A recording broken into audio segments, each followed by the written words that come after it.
Saudi আরবে অবৈধ প্রবাসীদের বিরুদ্ধে কঠোর অবস্থান নিয়েছে দেশটির সরকার। আবাসন, শ্রম ও সীমান্ত সুরক্ষা আইন লঙ্ঘনের দায়ে প্রবাসীদের ভিসা বাতিল করে নিজ দেশে ফেরত পাঠানো হচ্ছে। দেশজুড়ে চলমান এই অভিযানে গত এক সপ্তাহে ৯,৫৭৬ জনকে গ্রেপ্তার করেছে সৌদি কর্তৃপক্ষ।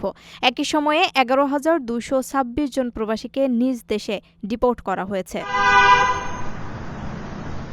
সৌদি স্বরাষ্ট্র মন্ত্রণালয়ের তথ্য অনুযায়ী গ্রেপ্তারকৃতদের মধ্যে ইকামা বা আবাসন আইন অমান্য করায় ৪,৮৬৫ জন, সীমান্ত নিরাপত্তা আইন লঙ্ঘনের দায়ে ৩,৩১৯ জন এবং শ্রম আইনের আওতায় ১,৩৯২ জনকে আটক করা হয়েছে।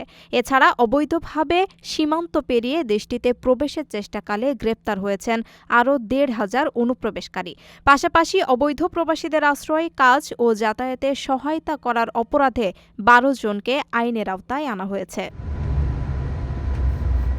অবৈধ প্রবাসীদের বিষয়ে কঠোর হুঁশিয়ারি দিয়ে সৌদি স্বরাষ্ট্র মন্ত্রণালয় জানিয়েছে, অনুপ্রবেশকারীদের যেকোনো ধরনের সহায়তা দিলে সর্বোচ্চ ১৫ বছরের জেল এবং ১০ লাখ রিয়াল পর্যন্ত জরিমানা হতে পারে।